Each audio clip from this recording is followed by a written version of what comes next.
but can they consistently convert it into these stage performances? Because this is a team that they are capable of getting leads, do not get me wrong. Yep. But whether they close out the game is still a bit of a question. I love their early game. I think GX's early game, the first 15, say 20 minutes of the game is very enjoyable, but it's how it all piles together. With a lead, this team is not very successful. We're about to find out if they've fixed that issue going into pick ban here. For game number 1, clear, already taken off the board in our new patch. And I think importantly enough to note as well, that Sion ban when yesterday, it was a B1 pick in our last best of 5. Sion just feels very strong. It feels that across the world, there aren't that many strong answers into the very effective front line that we see on the top side of the map. The Maokai going to be taken away by GX, limiting Bukada a little bit. Admittedly, we haven't seen him bring out the Maokai so far this split. But, of course, teams having that extra week to prepare. We'll see what they bring to the stage. Of course, with Azir being open, things aren't going to be that different, though. No, they're not. I mean, you don't have the Talia going into it. How easy is that for Jackies? On the other side for BDS, what do you see, Vedi? I see a jungle priority. I see Zinzao raises the roof a lot. Ooh. The Ziggs this early, though. I always think back to Knight bringing out the Ziggs into the Azir over in the LPL matchup, earlier on in the season. And with the Ezreal locked in, it looks like that's what they're going to be doing. So Nuke has been preparing some stuff in this last 2 weeks. We're going to be seeing the Ziggs in the mid lane. Of course, Ziggs receiving a bunch of buffs over various patches and moving into the mid lane now. His wave clear is something that can match that of the Aziz. He's just so good at slowing sieges down specifically. And alongside the Ezreal, you're already developing a pull composition for the side of BDS. With a lot of range at that as well, and a bit of mobility with Satchel, with Arcane shift away. Meanwhile, GIANTX are going to go for the ladder and go towards a dive style with the Kai'Sa locked in here. I always understand Kai'Sa into the Ezreal. Yeah. I don't always love Kai'Sa with the Azir. It's hard to approach. Yeah, often you've got Kai'Sa that wants to be diving in alongside your backline. I was just about to say you need something that can go alongside it. So I'll wait and see what else comes out in the draft. And with the Vi locked in, this is a nice pairing alongside that Kai'Sa. Of course, Azir can be used as a dive tool. I would argue it's not his best function. No.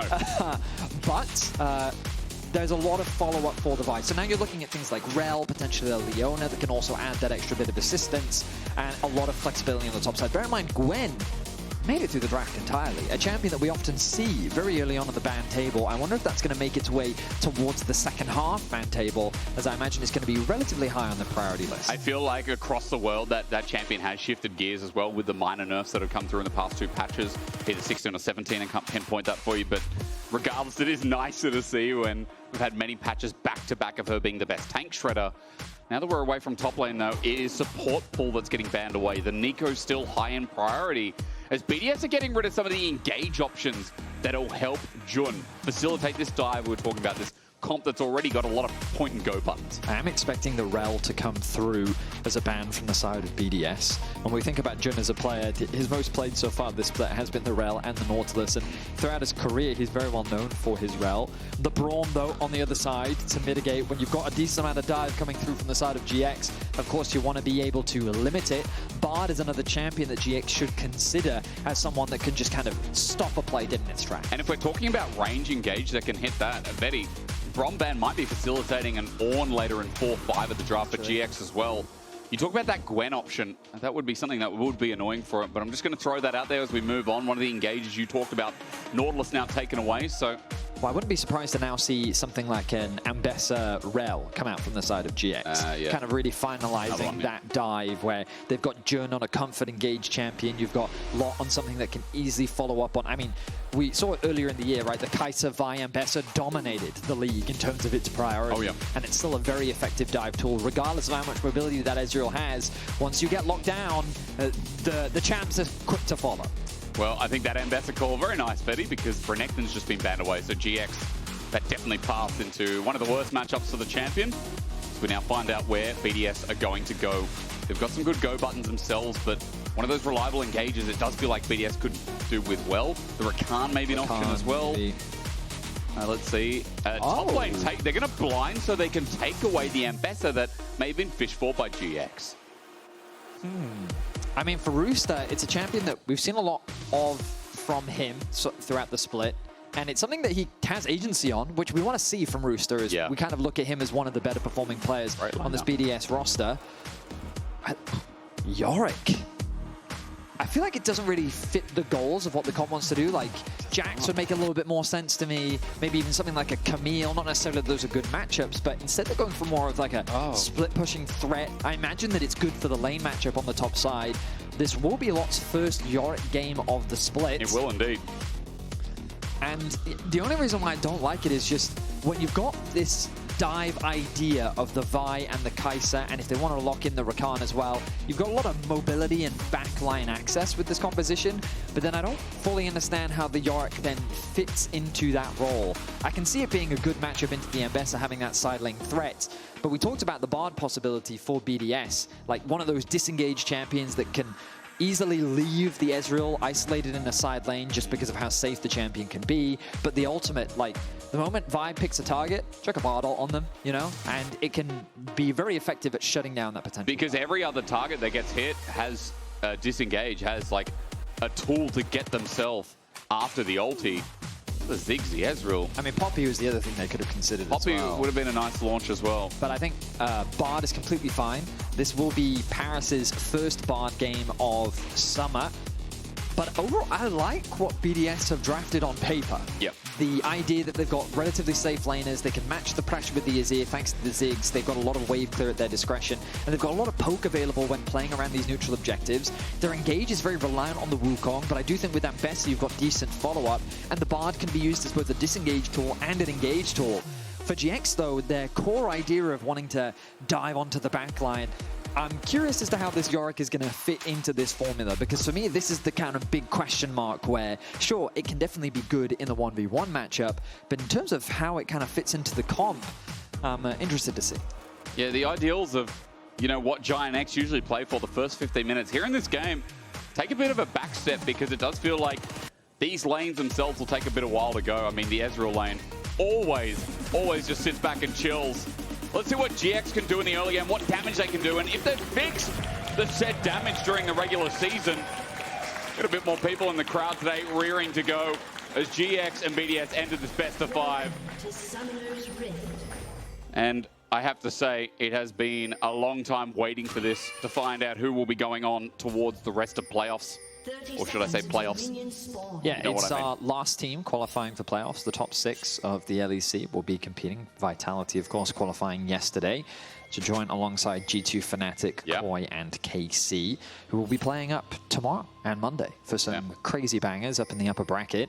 Back-to-back 4-day weekend, call it. Friday, Saturday, Sunday, Monday. As by the way, if you're looking for some good news over this weekend, we do have some to kick you right off in this best of 5. A quick reminder that Jackie's is hitting up big at the moment. He's got his 100 games in the LEC. Twitch chatters can wait. Where's Jackie's face? 100 games in the LEC, and that's gone by so quick. It's only felt been like 2 only years. yesterday where we were calling him a rookie. But he's pretty much a veteran at this point. He played with Odawamne, and like that guy's like 30. Yeah. Like, it's crazy. The front man for GX, the man that this organization has been investing a lot into, wanting to see the potential. Yeah. And I feel like that we're still waiting for him to live up to that expectation.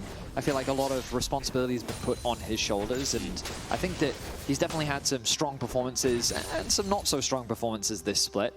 But now with the time that they've had to prepare for this best of 5 series, a lot of pressure will be on all of these players because this is an elimination matchup. The winner will move on to the summer playoffs. The loser will be eliminated and their year will end. So a lot on the line here in this best of 5. And the pressure yesterday, I think, took it to Team Heretics, and was one of the reasons why we saw that team kind of fumble at the finish line, or should I say the entrance. And it was kind of sad to see, but hey, I mean, Vitality took it to them in here today. We're going to find out which direction this goes. Now, a quick reminder, because we have had that break, GIANTX have had an interesting summer.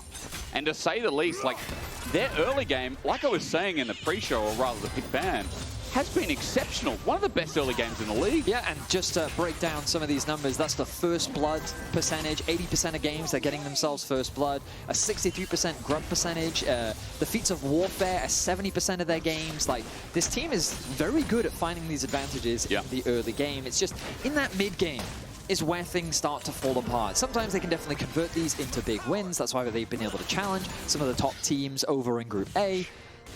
But other times they've fumbled, they've fallen short, they've made one too many mistakes, and then they end up costing the game as a result.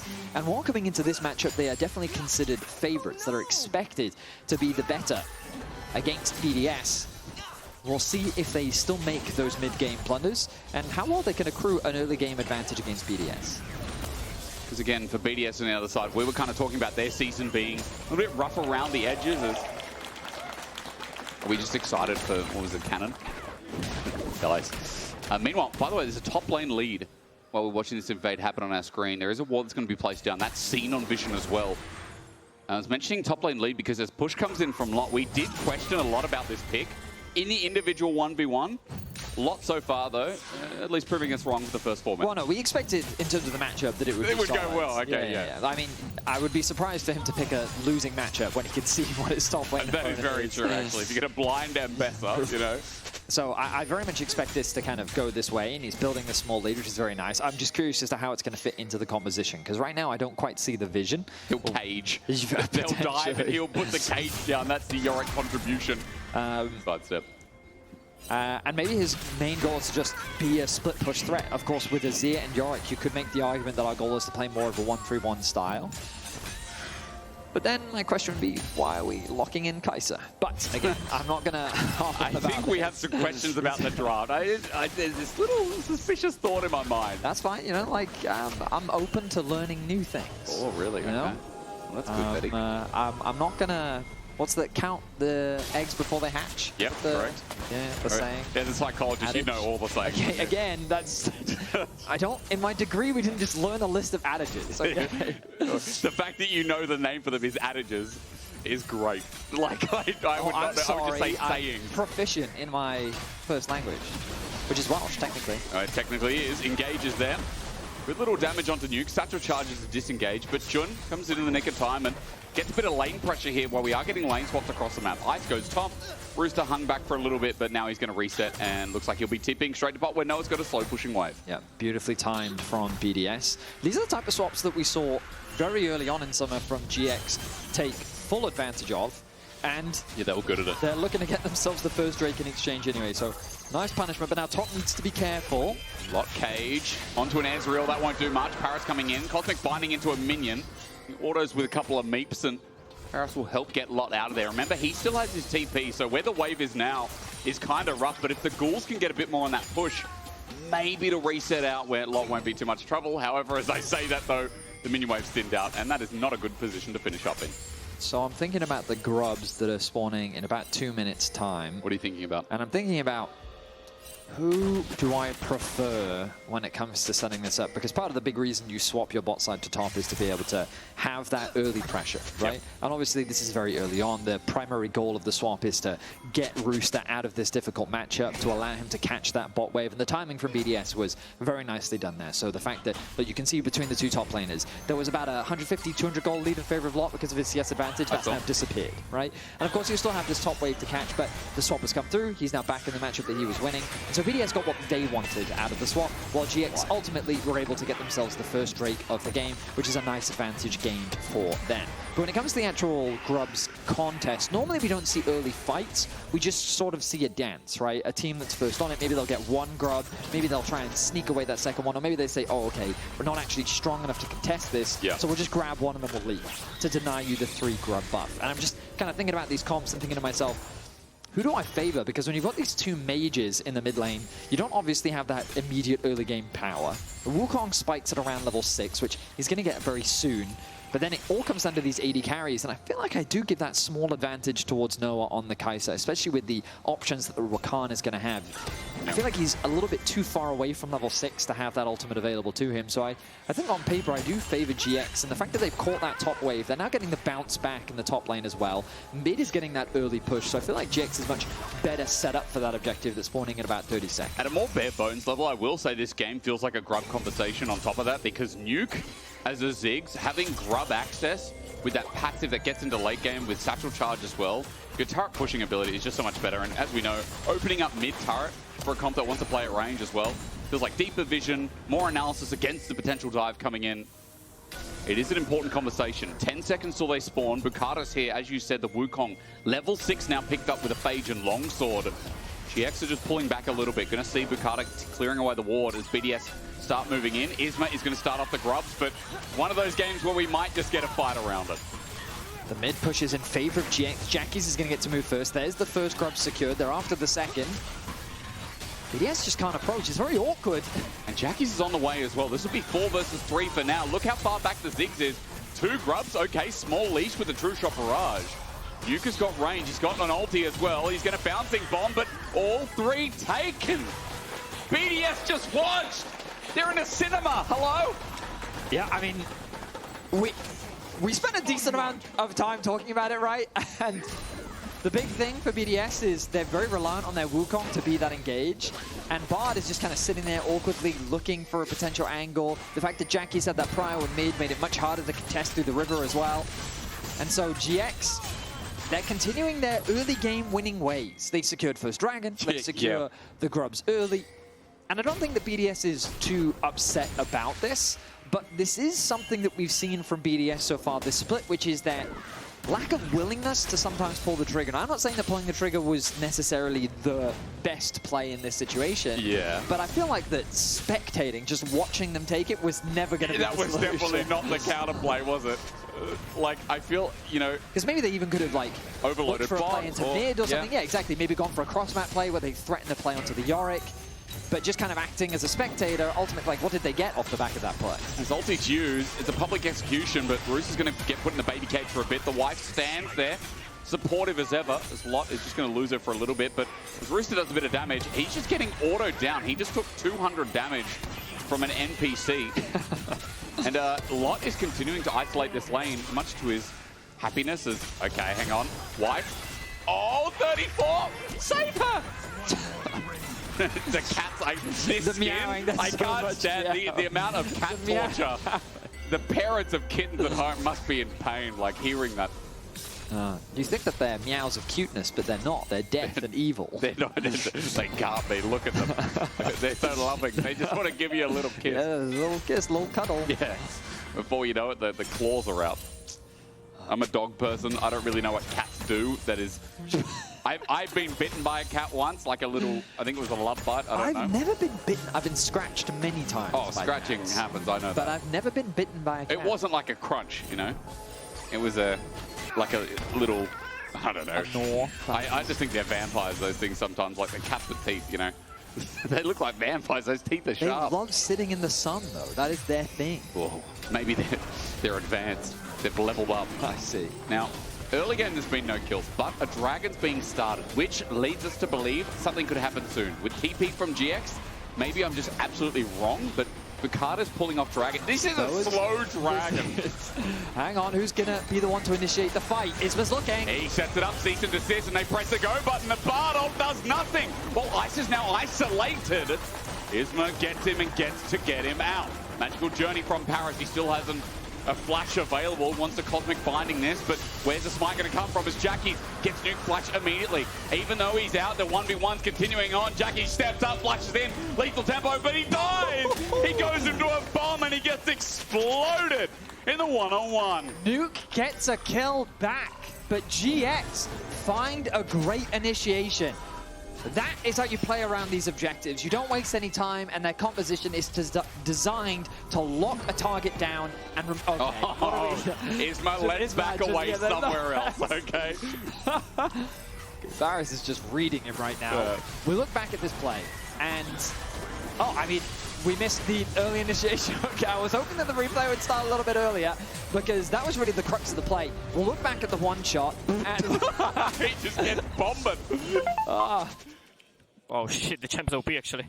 True. No, I don't think it is. No. I got a good friend who is sus on called Orcs. He would tell you the same thing. Every time. Dude, it reminded me of playing Smash Bros with the boys, and every time I play Link, I always say, hey guys, can you hold this? And I'm giving them a ball. You are. But then I run into you and you blow yourself up. Yeah, that also happens. Yeah, that does Fortunately, Friendly Fire isn't on here in League of Legends. No, not unless you're Bard, who can hit both people, technically. This is a threat on a dive, GX. Parus walking into this great ward, set up, with the assault and battery. I mean, Parus is just getting chased up, Cosmic binding into the wall, another magical journey taken, and Jun can't really do too much else. Noah also was trying to dive, but his ulti wasn't available. Hence, GX's lack of follow-up indeed. Again, though, in terms of the state of the game, GX, they're utilizing their dive well. They've gotten themselves a healthy objective advantage. We're yet to see first 3 kills, I will say. It's been a very slow game, admittedly. There is a Ziggs and Azir in the game, so I'm not surprised. I guess we should have expected that. And next Dragon spawning in about 3 minutes time, the Herald in about 1:40. We expect the Herald to be GX's priority. And the reason why in this game I think it's really important for GX, let's look at the siege. So let's say that you're GX. Okay? I'm GX. Hi, you're I'm GX. walking towards these towers. Yep, I'm doing that. Kai'Sa via Yorick? I don't like that. Yeah, no, I don't like the sound of that. Into a Ziggs, it can be quite a challenge, especially with Ezreal there as well. Yeah. Now, Azir is really one of the only champions in this situation that can help kind of poke off the Ziggs to try and get access to the tower. Yep. But if they're just kind of standing with equal numbers at an objective, it's very easy for BDS to stall. The old school version of this would be like an Anivia just throwing her ult down. Parus, though, going to face check. He did this before, but is he going to get out this time? Great quickness, layering a CC, taking a magical journey and set up for me. Parus goes golden. He's bought time, and maybe that's all that matters, but Isma, as he gets the kill, it's about the trade. Satchel will secure as Jun, now looking for an escape route, but the range, we talked about the damn range. A bouncing bomb for kill number 3. Nuke is in charge. A good response from BDS. GX had to dive extremely deep to secure that kill onto Parus, and it cost them a lot. We see here, they set up the trap. That vision is denied thanks to the control wards. Everything is used onto this part, flashes away, throws the ultimate down. He's just buying time. He is. Now as Wukong arrives, Nuke arrives. The ultimate from Nuke doesn't connect, but the bomb does. Picks up that first kill, is going to get a second here, and now the Ziggs is sitting on 3 kills, and BDS kind of out of nowhere secure the 3 kill feats of warfare. It was a 1k gold lead just about. BDS have swung that, and incredibly so, that Nuke, after the solo kill, has just been in the right time at the right place, and he's advanced off it. 500 gold lead for him. He just picked up a needlessly large and a dark seal that's worth stacking. This Ziggs is big, and if you can scale early on Ziggs, I mean, we just talked about it. Approaching turrets is going to be impossible. I mean, approaching objectives should become very difficult as well. This should be contested, right? Or what are we talking about? Well, their positioning is a bit awkward because they're late to the play. The resets have come through. Parus doesn't have his ultimate to stall. Okay. Wukong, he's not going to get there in time. I think this is another uncontested objective. And credit to GX, they have been playing around these neutrals very well. BDS have been slower to react, often acting as spectators. There's a window here for BDS to put some pressure onto the mid lane tower.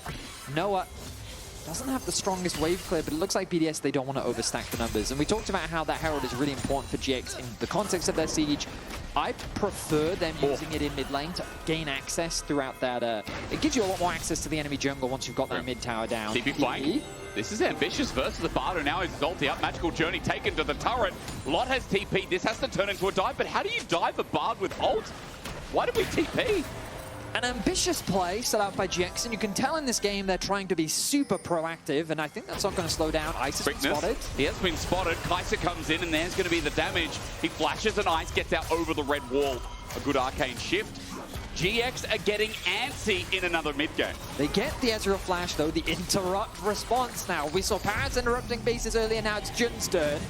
Ice going to be delayed, that mid wave going to be pushed in, and Ice wants to stick around to catch it. So nice interrupt overall comes through, but he is going to be able to catch this farm.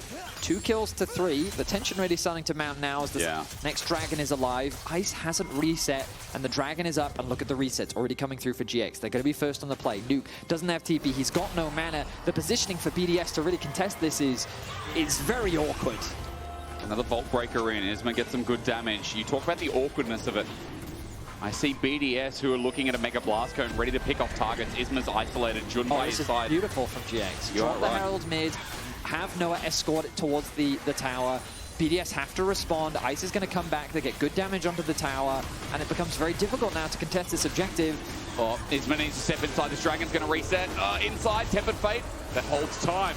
Jun goes to the engage. Bukata tries to go in, but it sets up with a perfect execution into the backline. Rusa's there. Flash away won't save him. Isma gets out, but Jackie's over the wall, is chasing away demons. Rusa's one of them, and the other's coming in. Nuke won't be able to get anything off his range, while Dragon is the new target, and that dragon was pulled so far out of the edge of this pit.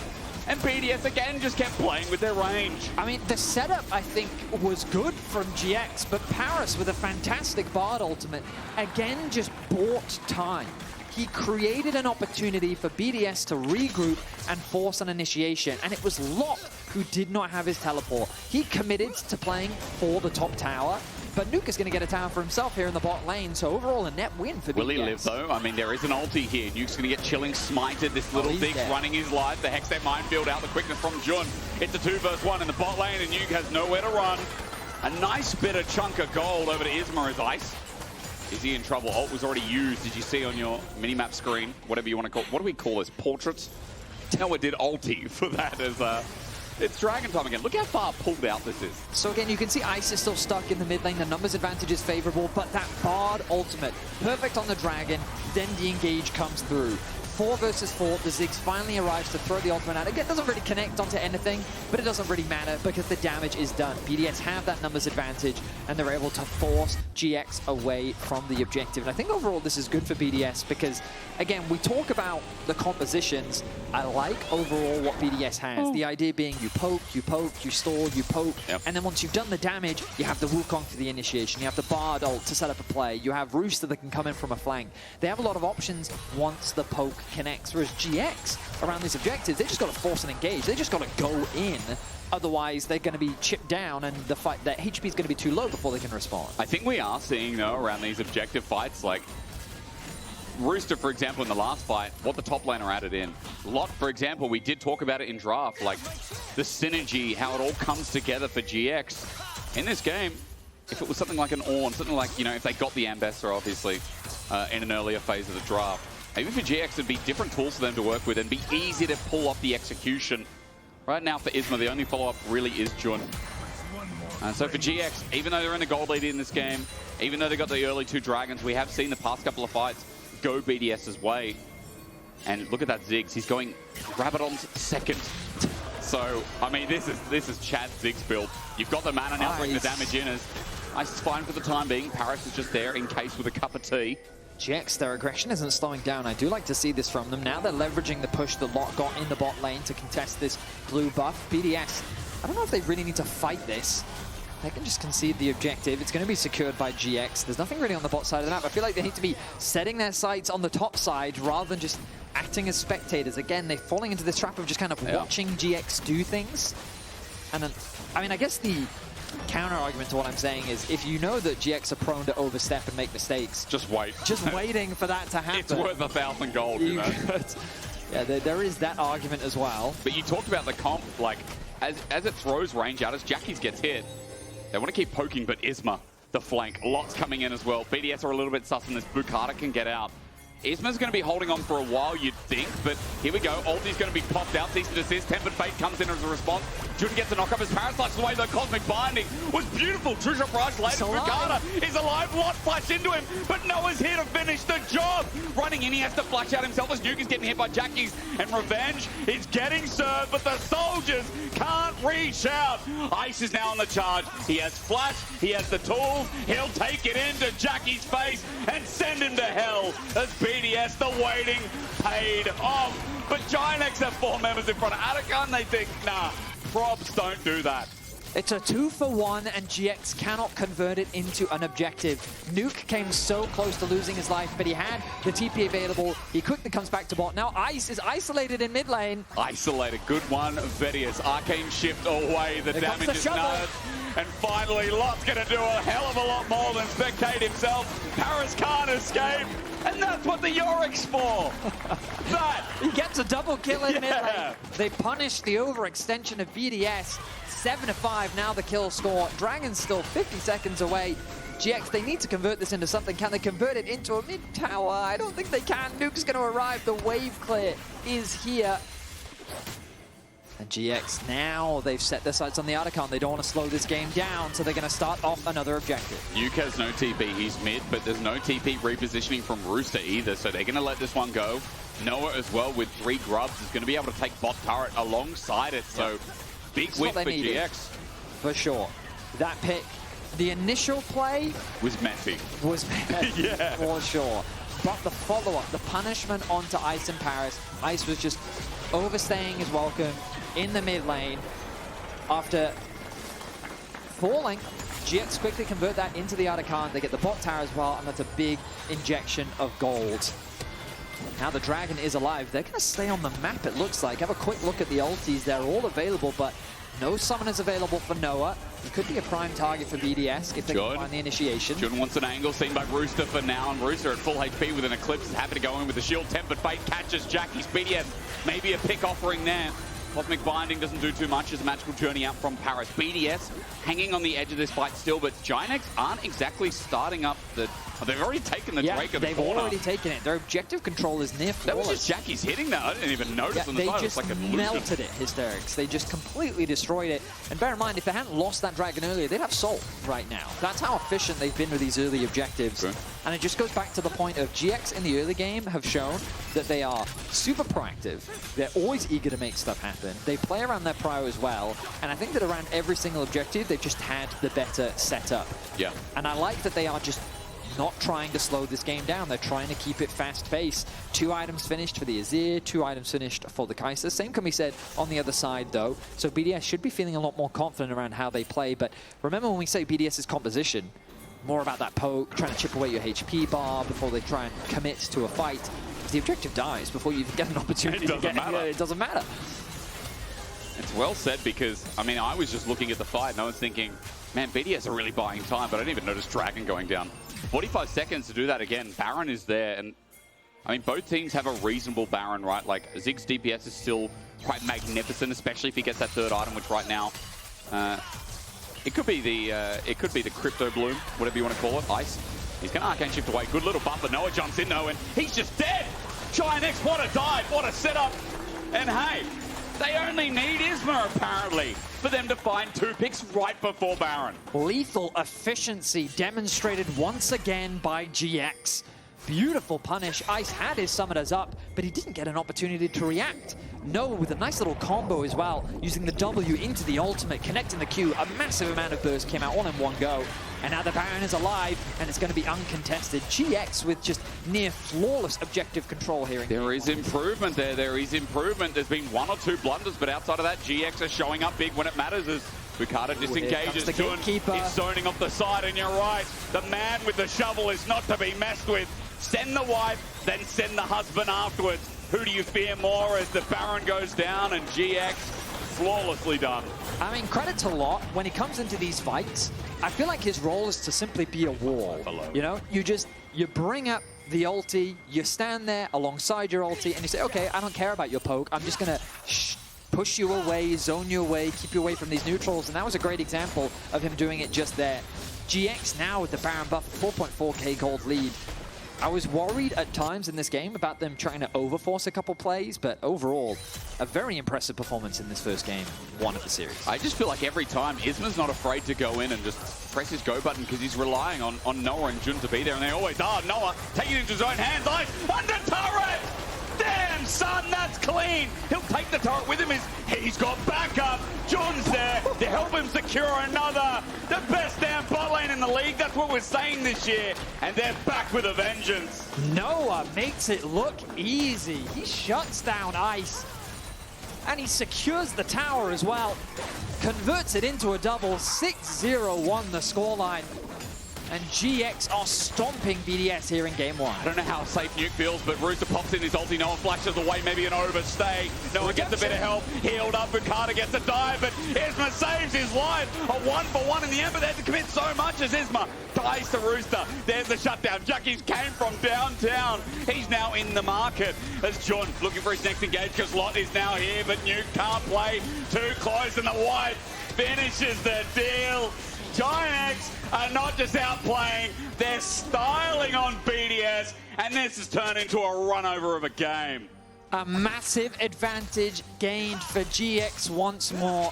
They're finding pick after pick. They do need to be careful, though, because being overzealous like this, giving that type of shutdown, that was 1,000 gold that went over to Bukata.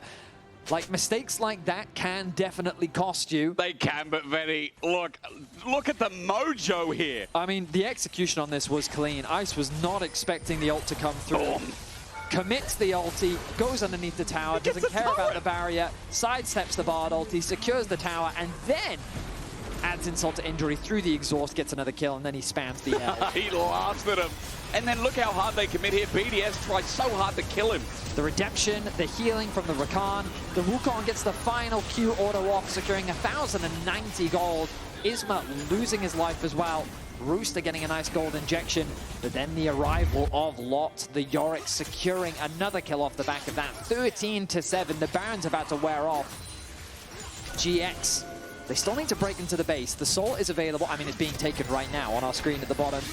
Noah's just soloing that one. Oh, I say soloing. Isma's there to assist. Close enough. And there is the Soul. Now that low HP, they're going to be that extra bit harder to kill. And I tell you what, GIANTX, impressive performance in this mid. Like, they are skill checking BDS. And yes, they gave some shutdowns over, but I think at this point they don't care. They've just opened up inner turret in mid. Look at bot. Lot is just sending it in, and so is Isma again. Parus going to go golden, but only buy time to seal his death as GIANTX care not. They're 5 strong in front of this turret, and Parus will drop down. He's the only one so far. But look, the caps are getting sent out again. Bukata's running for his life, and Lot is one-shotting turrets to make double inhibitor, if not the end right here. GX completely style on BDS. They stop the game. Oh, that guy builds roads for a living. That's what he did in the week break as he goes golden. He's bought some time, and now the rest is in line. Rooster the last alive, the man we glaze the most, and as Jun goes for the dive, it's GX that'll host this game. 1 clinical performance and a skill check to say the least. BDS don't know what hit them as this game ends in 29.5 minutes. A really impressive buy game from Isma.